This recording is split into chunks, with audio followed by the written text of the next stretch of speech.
Lorelei hadn't been haunted. She was being shaped. And on Valentine's night, when the river called, she answered.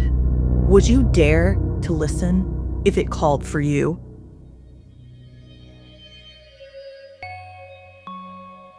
Hi, witches. I'm Blair Bathory, and welcome to the Something Scary podcast. Thanks for joining us as we descend into the darkness together. They say love makes your heart race, but sometimes it's not warmth you feel. It's a desperation to run from the shadows that follow you. On nights when roses bloom and candles flicker, desire can turn dangerous. Obsession can linger, and whispers can reach you from places you can't see. This Valentine's, some hearts beat, and some never stop. So, wanna hear something scary? Haunting hearts. Sometimes it's not the calls you miss that haunt you, it's the ones you answer. Like in this German urban legend shared by Lorelei.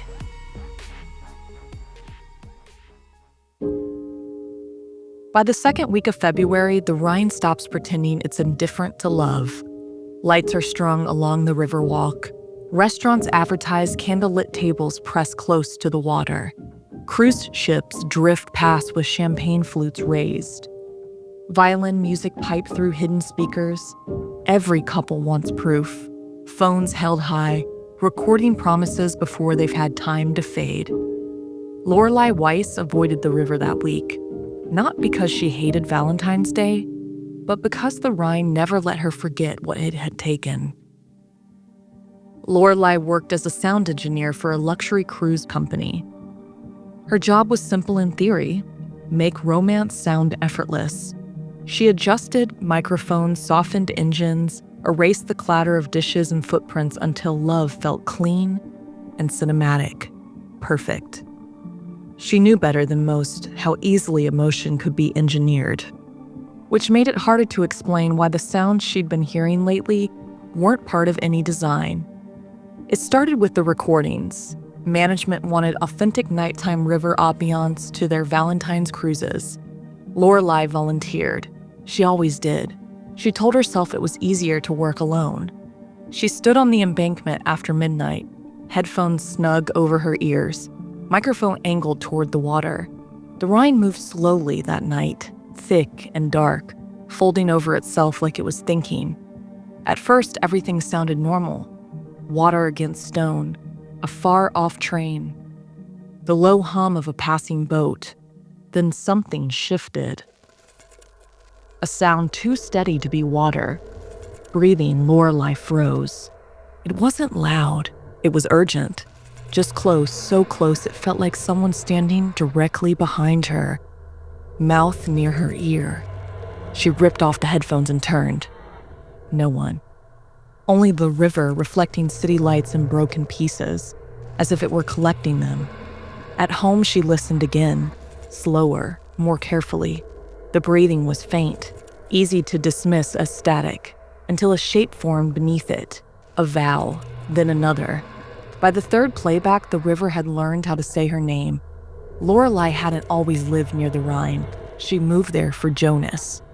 They met online, messages stretching late into the night, then collapsing into something intimate too fast to question. Jonas was thoughtful and attentive. He listened like every word mattered. They made plans quickly: an apartment near the water, Valentine's cruises they joked about hating, a future that felt inevitable. Then, in January, Jonas disappeared.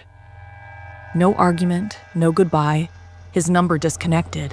His social media accounts deleted. When Lorelei searched his name, it was like he had been erased. Friends called it ghosting. Lorelei didn't, because sometimes standing by the river at night, she heard his voice beneath the current. The changes came quietly. Her throat stayed raw, like she'd been singing for hours without realizing it. Her voice dropped lower, smoother, richer. People paused when she spoke. Strangers lingered too long, their faces soft and unfocused. One morning, she found faint marks along her ribs, pale lines branching outward like something had pressed against her from the inside. She stopped swimming. She stopped sleeping.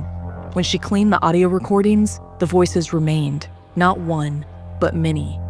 Men mostly, calm, unafraid, saying women's names, laughing softly, like they'd remembered something tender. One voice apologized, another whispered, "I'm ready now." All of them sounded relieved. The first man disappeared 3 days before Valentine's Day, a bartender from the docks. He told a coworker he'd met a woman by the river, said her voice felt familiar, comforting. His body was found tangled in the rocks beneath the cliffs. The police called it an accident.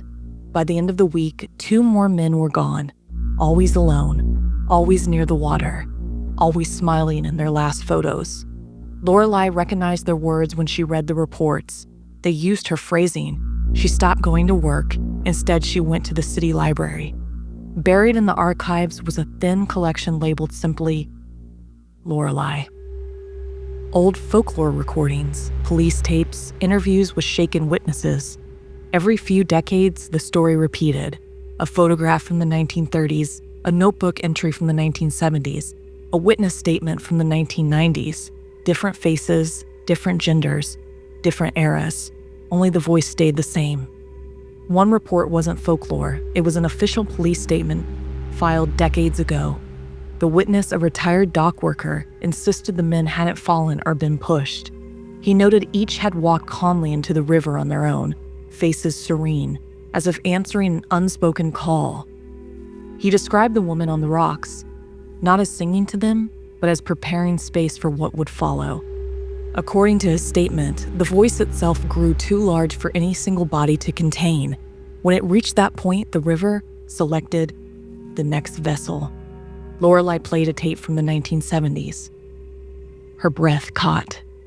It was her voice, not similar, identical. The truth settled slowly. Lorelei wasn't being haunted. She was being shaped. The Rhine didn't drown its victims. It kept them. People hollowed out by abandonment, by love that ended without closure. Drawn to the river, when longing grew louder than sense, they didn't die, they joined, layer by layer, voice by voice. Each generation required a new body, a new mouth. Jonas hadn't left her. He had finished becoming something else. On Valentine's night, the river was full. Cruise ships drifted past, glowing with candlelight.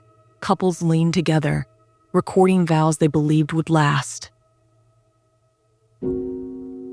Lorelei stood barefoot on the rocks. The river called. She answered.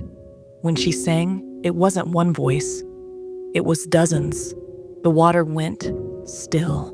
Engines slowed. Somewhere beneath the surface, something vast listened and grew hungry. Love can leave marks you can't see on your heart, your mind, or maybe even your body. Lorelei learned that some voices don't fade. They just wait for the next person to join. If the river could call you, would you dare to listen?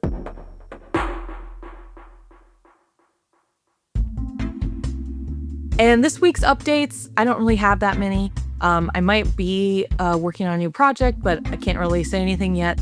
But also, I wanted to ask if anybody's seen Iron Lung. It's famously now one of the biggest box office hits in the last decade, but particularly this year, it did super well. It's based on a video game, and it's directed, written, and I think stars a pretty big YouTuber. Which I think is an interesting conversation about where the future of horror films and the film industry as a whole is headed. But I wanted to know, out of all of the stories that Something Scary has done, there have been probably over 1,000 at this point. Which one do you think would make an incredible horror film adaptation? Leave me a comment and I would love to read it and maybe consider writing a script.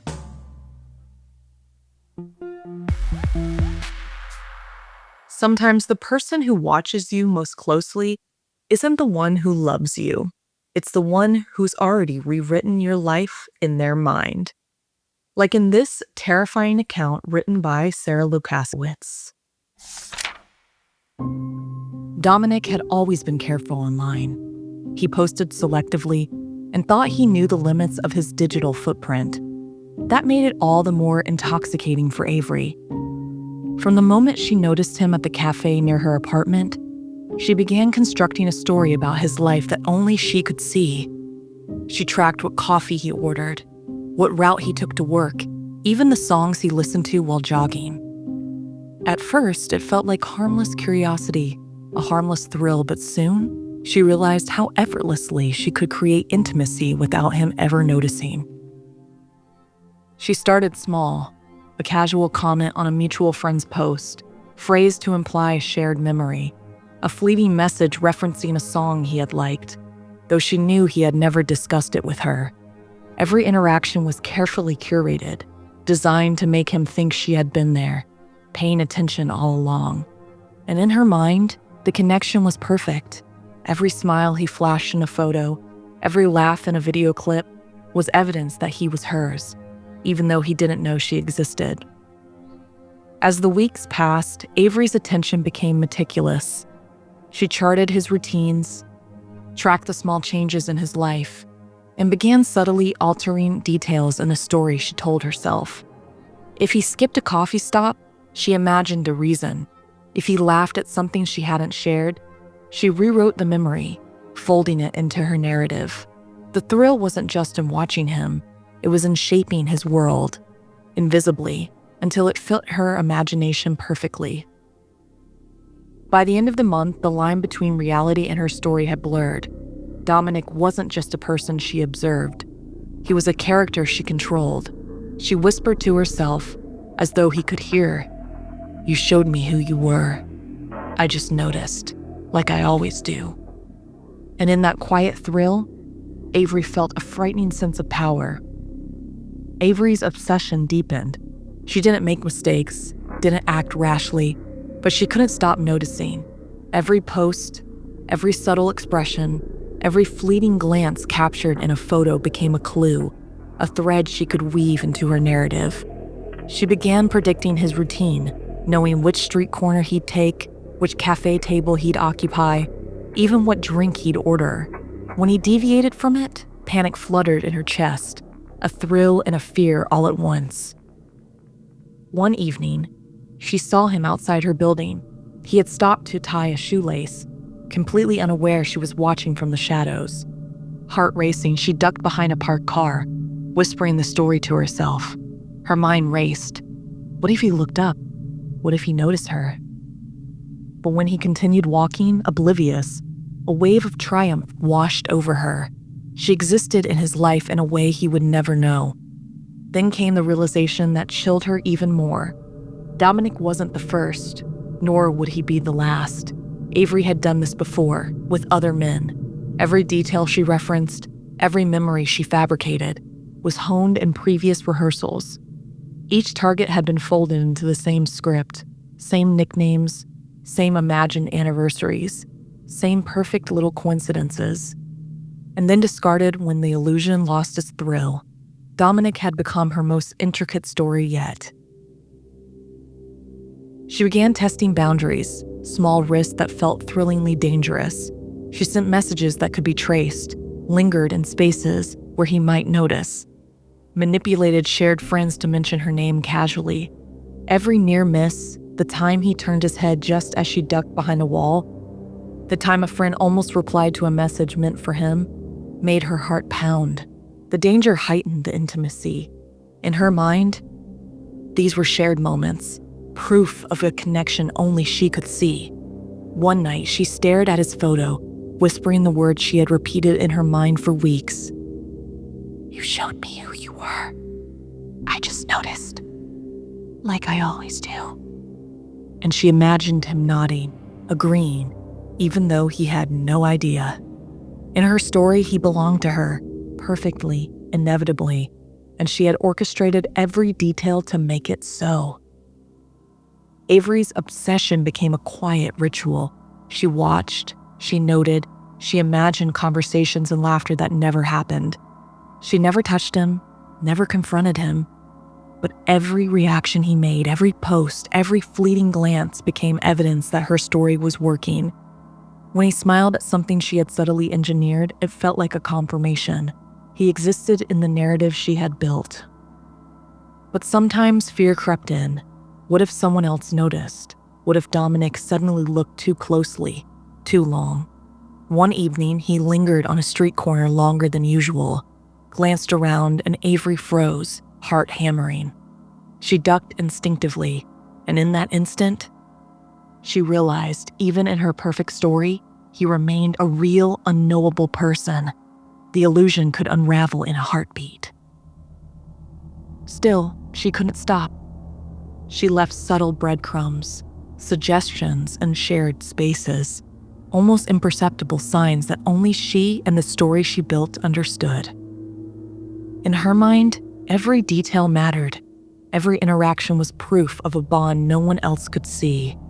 She whispered to herself once more, a mantra of control. "You showed me who you were. I just noticed. Like I always do." And in the quiet, she felt a shiver of satisfaction and terror. Dominic existed, of course he did, but only as much as she allowed him to exist. In her mind, she was the one who loved, the one who remembered, the one who shaped reality. He was trapped inside her story, unknowingly, perfectly imagined. And the last thought that lingered, cold and sharp, was this. Someday, someone might try to notice him, might try to untangle him from her imagination. But by then, the story would be so complete. She would already have moved on, writing the next chapter, whispering to herself that the world was hers to reshape. Sometimes the scariest part isn't what someone does to you, it's what they imagine about you. And when someone's obsession exists only in their mind, it can be just as dangerous. How would you know if someone had already rewritten your story?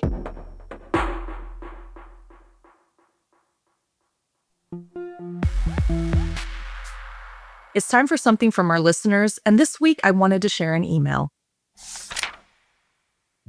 Hello, my name is Jordan, and this is my ghost story. That summer, my family visited Colorado. On our last day, we signed up for something called the Lantern Tour, a cave tour lit only by candles with promises of true ghost stories. I was excited, maybe too excited, and when we arrived, I was wearing my father's jacket, oversized and warm. Our tour guide, a girl with piercings climbing her ears, warned us in a low, steady voice. This tour isn't for the faint of heart. If you get scared easily, leave now. Everyone laughed, I laughed. We stepped through a heavy iron door and into the cave. Soon, a narrow crawl space blocked the path.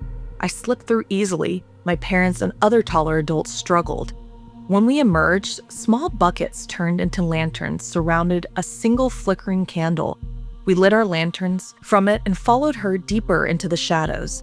She told stories of the cave's first owners, of Rose Reinhardt, a woman who had once helped guide tours. Rose was said to show herself to children and teens, drawn to them as if some unfinished affection. Early on, she'd been tied to something darker, the mummified body of her husband displayed. One day, it went missing. Rumor said Rose moved it to what is now the most haunted part of the cave, Lover's Lane. As the tour went on, my parents tried to scare me with light touches, but I knew it was them. Nothing felt dangerous yet. Then we reached Lover's Lane. The guide had us form a circle near a barrel and announced her favorite game, blow out your candles, or I do it for you. I hesitated. Something in that pitch black space made my stomach drop. When the lights died, it was more than darkness. It was total void. I raised my hand and couldn't see it. The only proof of its existence was the faint tug of it connected to me. Then a little boy screamed. The guide lit a lighter. The boy realized it was only a bag brushing him, and the flame died again. I tried to focus on her voice, but I couldn't. Something touched me lightly, but incessantly, on my collarbone, then over my chest, almost hugging me from behind. My voice wouldn't come. I twisted and turned. The presence stayed. I didn't know if it was alive or something else. The hand was long, slender, and ice cold. My parents were on the opposite side of the circle. No one could have reached me. It lasted for what felt like centuries. Then the guide's lighter moved among us again. The lanterns relit, and I could finally breathe. We left the cave without incident, yet I knew I had not been alone. Months later, I found a photograph of Rose Reinhardt. And when I looked at her face, I realized I had seen her before, in that circle in the darkness long before the photo existed in my hands. Some touches don't let go. Some love doesn't either. Wow, that was a crazy experience. Thank you so much for sharing. If you have a terrifying tale you want to share and I might read it on the podcast, send us an email at somethingscary@snarled.com.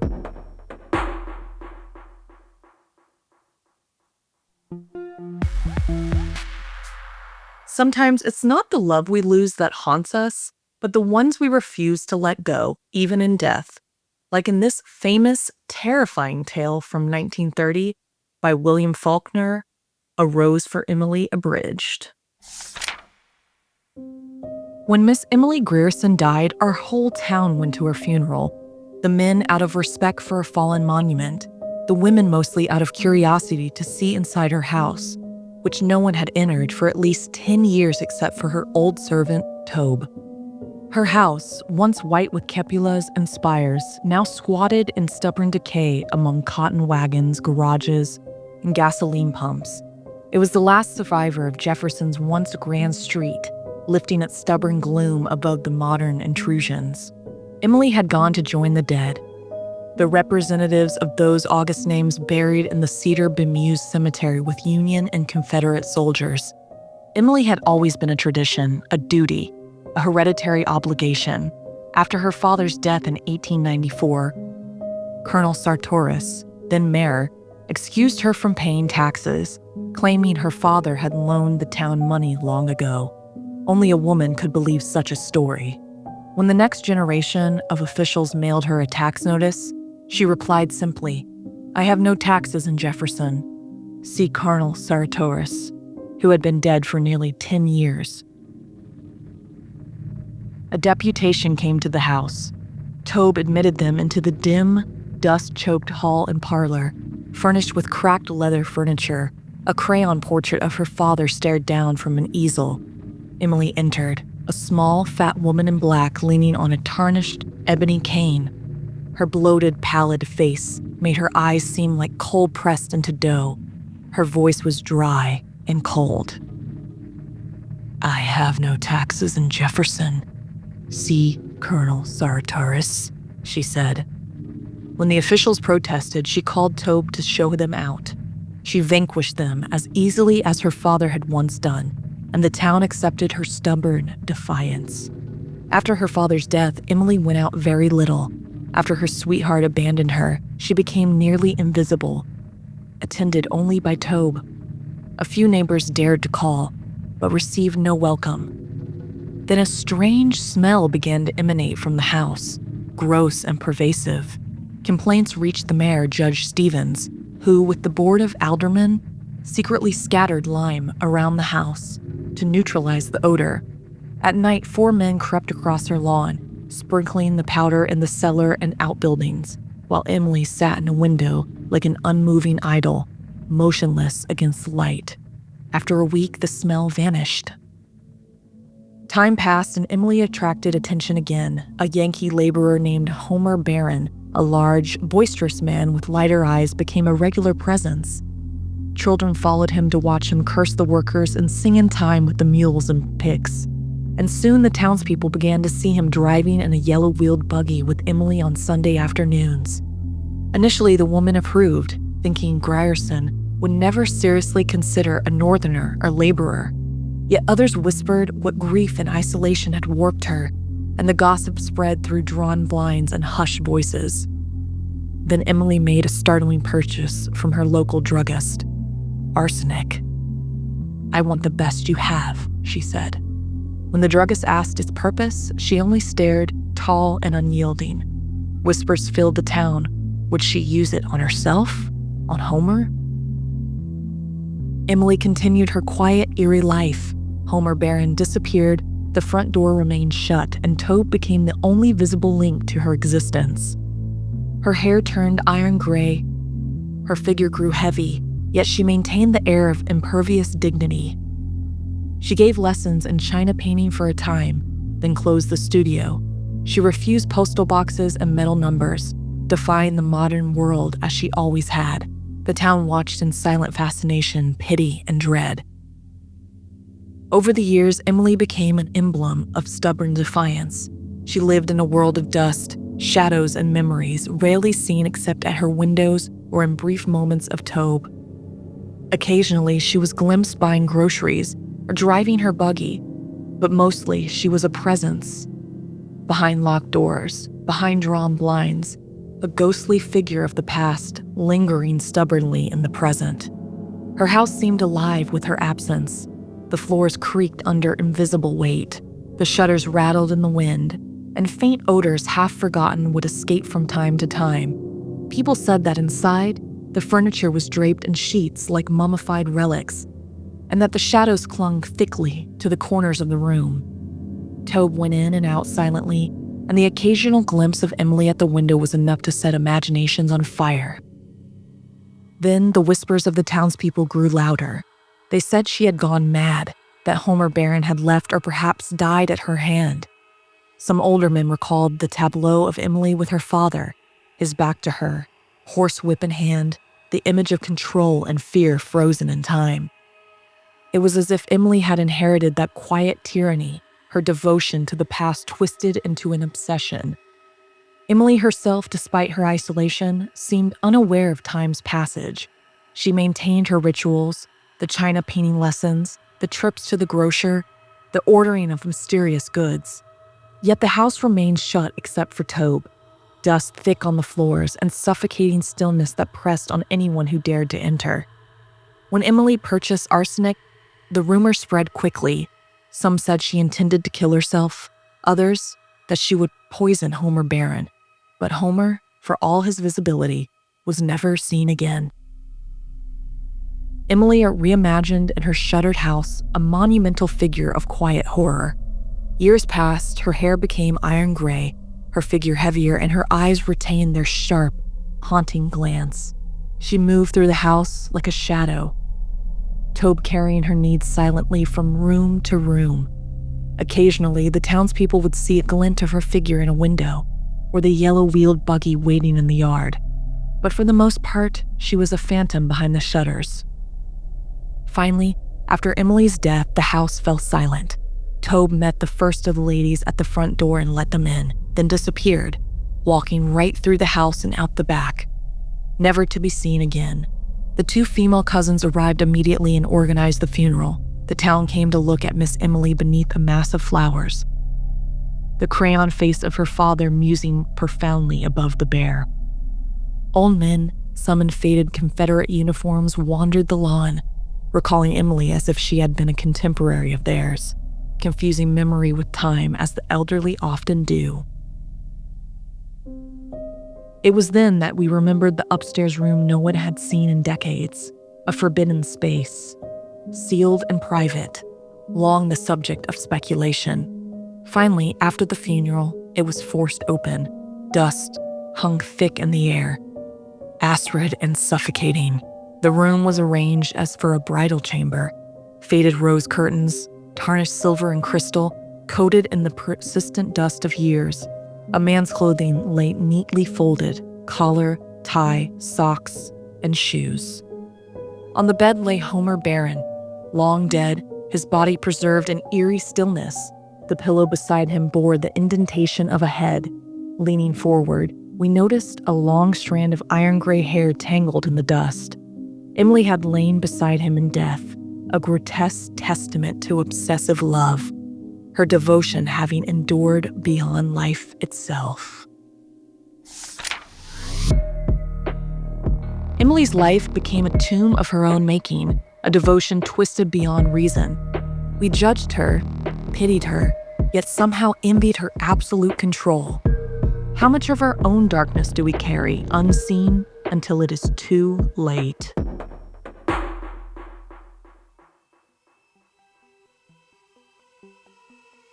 Don't forget to subscribe or follow us wherever you're listening so you don't miss a single episode.